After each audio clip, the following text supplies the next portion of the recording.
எப்படியாவது இதற்கு மதசாயம் பூசிவிட வேண்டும், ஒரு சாராரை குற்றவாளி ஆக்கிவிட வேண்டும், மக்கள் மனதிலே விஷத்தை விதைக்க வேண்டும் என்கின்ற அடிப்படையில தங்களுடைய அரசியல் லாபத்திற்காக என்ன செய்யறாங்க ஒரு சில தலைவர்கள் இதையும் பிரிக்கிறது. இந்துக்களுக்கு எங்களுடைய இதே அஞ்சலி. ஒரு சில சமூக ஊடகங்கள்ல பாத்தீங்கன்னா உண்மைக்கு புறம்பான ஏதோ பக்கத்துல இருந்து பார்த்த மாதிரி உள்ள செய்திகளை போட்டுக் கொண்டு இருக்கிறார்கள். ஏதோ ஆடைய கலைய சொன்னாங்க.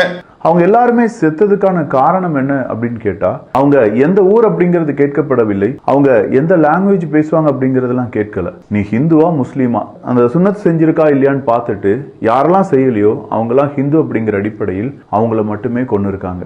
எங்களோடு வாழ்ந்திருக்கக்கூடிய எங்கள் தொப்புள் கொடி உறவாக இருக்கக்கூடிய நேரடியாக அங்க களத்தில் நின்ற அந்த சகோதரர்கள், அந்த இறந்தவர்களுடைய குடும்பத்தினர்கள், அந்த சம்பவத்தை நேரில் பார்த்தவர்கள் எல்லாம் வரக்கூடிய தகவலை பாருங்கள். காஷ்மீர் பீப்புள் எல்லாருமே தீவிரவாதிகள் போல காமிக்கிற போல அங்க காமிச்சிட்டு இருக்காங்க. உள்ளூர் பீப்புள்ஸ் அப்படி கிடையவே கிடையாது. இப்பொழுதைக்கு நான் சொல்றது ஒரு நிமிஷம் கேளுங்க. ஏதோ ஒரு சில பேர் பண்ணலாம், உள்ளூர் ஜனங்கள் உள்ளூர் ஜனங்கள் சொல்லிட்டு வருது. பட் அந்த மாதிரி கிடையவே கிடையாது சார். ரொம்ப ரொம்ப ரொம்ப ரொம்ப கைண்ட்லெஸ் பீப்புள் சார். புரியுதுங்களா? நாங்க இந்த இன்சிடென்ட் நடந்து கிட்டத்தட்ட 2 மணி நேரம் கழிச்சு தான் எங்களுக்கே தெரியும். அது வரையுமே எங்களை பாத்துக்கிட்டாங்க, அது தெரியாமையே. मैसेज भी जाना चाहिए कि जो लोग बोले कि उन्होंने पूछा पहले कि आप हिंदू हो क्या, अगर हिंदू हो तो उन्होंने मारा और मुस्लिम को नहीं मारा. ये इंडिया में मैसेज जा रहा है, ऐसा नहीं है. அன்பார்ந்த சகோதர சகோதரிகளே, செய்தியும் சிந்தனையும் என்ற இந்த நிகழ்ச்சியிலே காஷ்மீரிலே பஹல்காமில் நடந்த அந்த நிகழ்வு என்பது மிகவும் அனைவருக்கும் சோகத்தை ஏற்படுத்தியிருக்கிறது.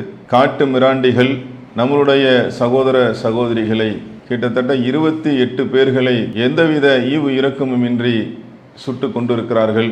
பல சகோதர சகோதரிகள் காயமுற்றிருக்கிறார்கள்.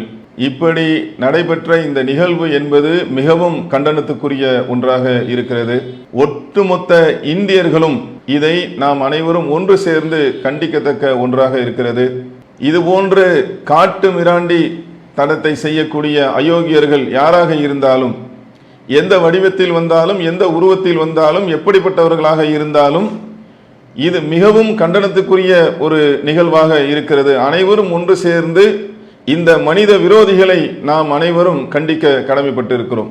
ஆனால் அன்பார்ந்த சகோதரர்களே, இந்த சந்தர்ப்பத்தில் நடைபெற்ற இந்த நிகழ்வுகளிலிருந்து இந்தியர்கள் மீள்வதற்கு முன்னால், அவர்களுடைய உள்ளங்களில் ஏற்பட்ட அந்த சோகத்திலிருந்து அவருடைய குடும்பத்தார்கள் மீள்வதற்கு முன்னால் சில ஊடகங்கள் எப்படியாவது இதற்கு மதசாயம் பூசிவிட வேண்டும், ஒரு சாராரை குற்றவாளி ஆக்கிவிட வேண்டும், இன்னும் சில பேர் இந்த நடந்த சம்பவத்தை வைத்து எப்படியாவது அரசியல் ஆதாயம் தேடிவிட வேண்டும், மக்கள் மனதிலே விஷத்தை வெறுப்பு விதைக்க வேண்டும் என்கின்ற அடிப்படையில் சமூக ஊடகங்களில் வரக்கூடிய செய்திகளை நாம பார்க்கிறோம்.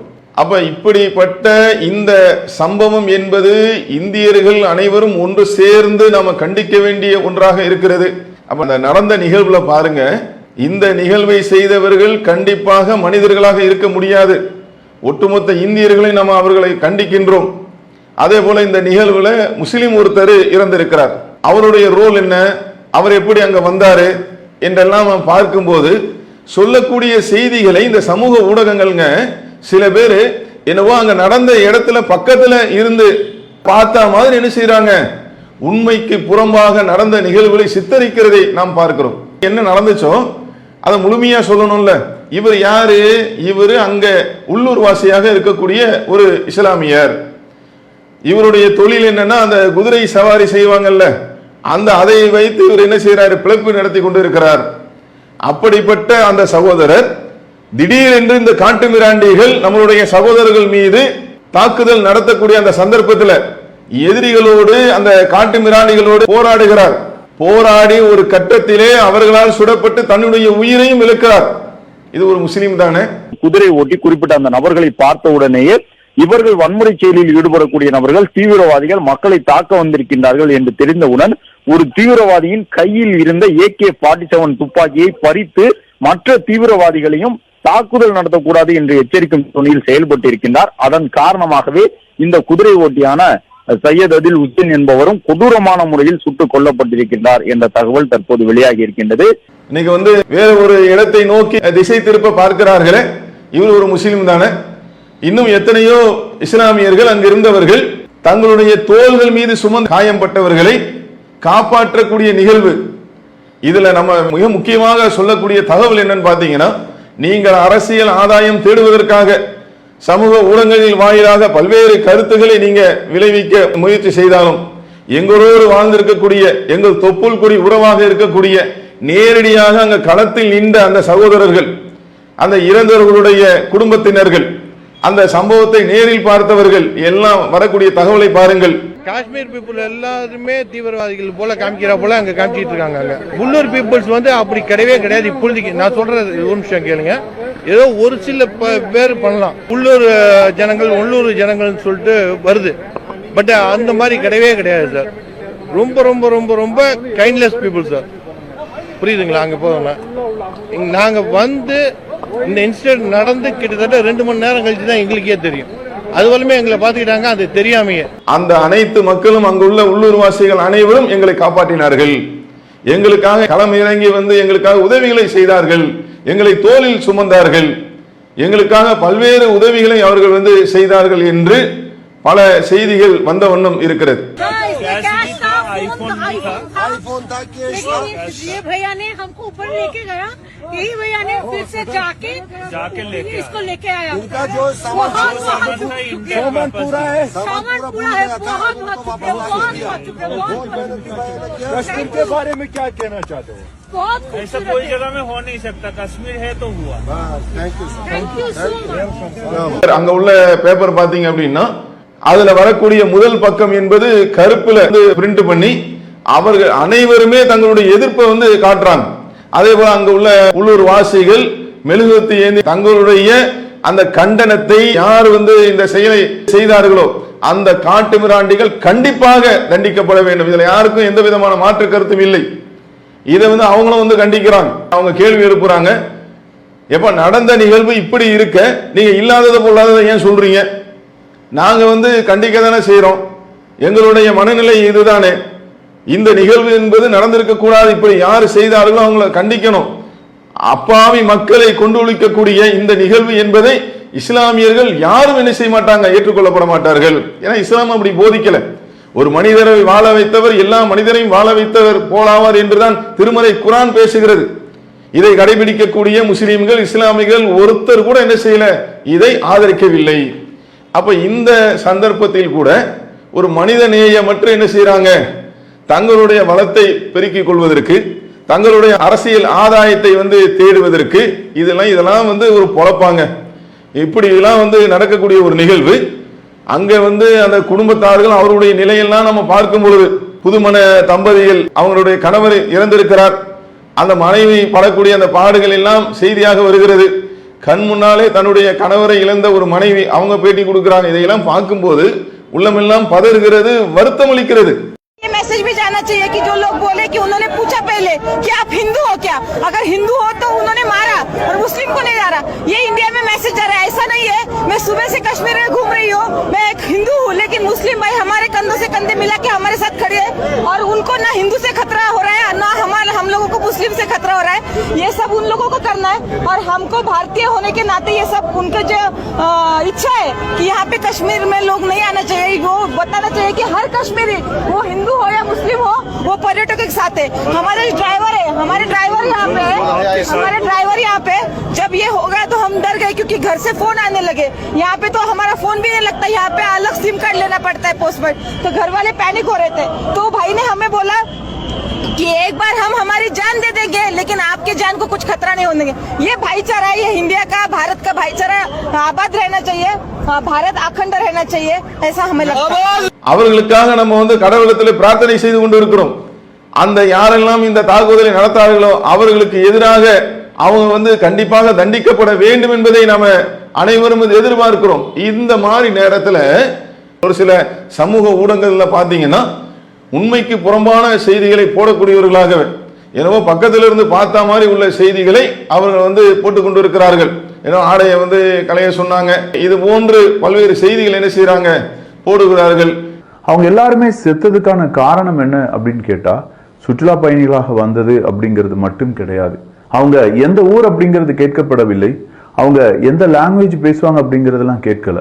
நீ ஹிந்துவா முஸ்லீமா, ஜட்டியை திறந்து காணி அப்படின்னு சொல்லி ஒவ்வொருத்தவங்களுடைய பேண்டை கீழே ஊத்துட்டு அதுல அந்த சுன்னத் செஞ்சிருக்கா இல்லையான்னு பார்த்துட்டு யாரெல்லாம் செய்யலையோ அவங்கெல்லாம் ஹிந்து அப்படிங்கிற அடிப்படையில் அவங்கள மட்டுமே கொண்டு இருக்காங்க.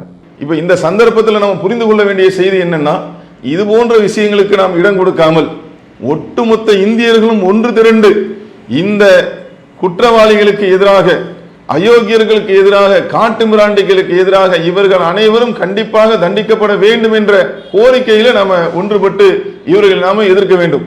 அதுபோல இதுல இன்னொரு முக்கியமான விஷயம் என்னன்னு பாத்தீங்கன்னா, காஷ்மீர்ல நாங்க பாதுகாப்பெல்லாம் பலப்படுத்திட்டோம்.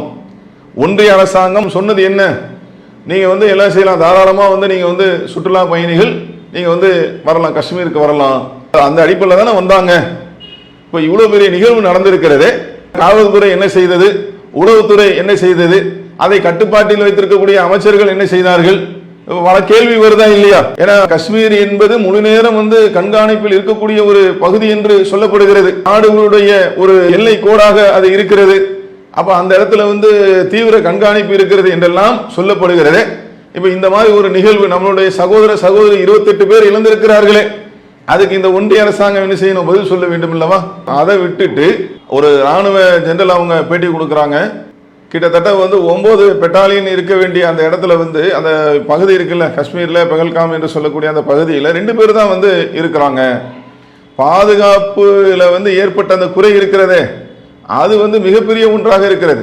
இப்ப நம்ம என்ன கேட்கிறோம் அப்படின்னா, சமூக சிந்தனை கொண்டவர்கள், இந்த மாதிரி சமூக ஊடகத்தில் உள்ளவர்கள், இவங்கெல்லாம் கேள்வி எழுப்ப வேண்டிய இந்த முக்கியமான விஷயங்களை விட்டுவிட்டு மாறாக என்ன செய்யறாங்க, வேறு பக்கம் திணிக்கக்கூடிய சில சமூக ஊடகங்கள் என்ன செய்யறாங்கன்னா வேற விதமா இதை திசை திருப்பக்கூடிய அந்த வேலையை பார்க்கிறாங்க. இது தவறான ஒரு நிலை. இது ஒரு நாட்டில் இந்த மாதிரி ஒரு சம்பவம் நடக்கிறது என்று சொன்னால், அதுல பாதிப்பு வருகிறது என்று சொன்னால், அதுல சில சகோதரர்கள் உயிரிழந்திருக்கிறார்கள் என்று சொன்னால், அது குறித்து என்ன நம்ம பார்க்கணுமோ, அந்த அந்த இடத்துடைய தன்மை என்ன, அதுல எந்த அளவுக்கு பாதுகாப்பு ஏற்பாடுகள் இருந்தது, இந்த சம்பவம் நடந்து கழித்துதான் அந்த பகுதிக்கு ராணுவம் வந்தது என்ற தகவல்லாம் அங்க சென்றவர்கள் சொல்லக்கூடிய காட்சியை நம்ம பார்க்கிறோம்.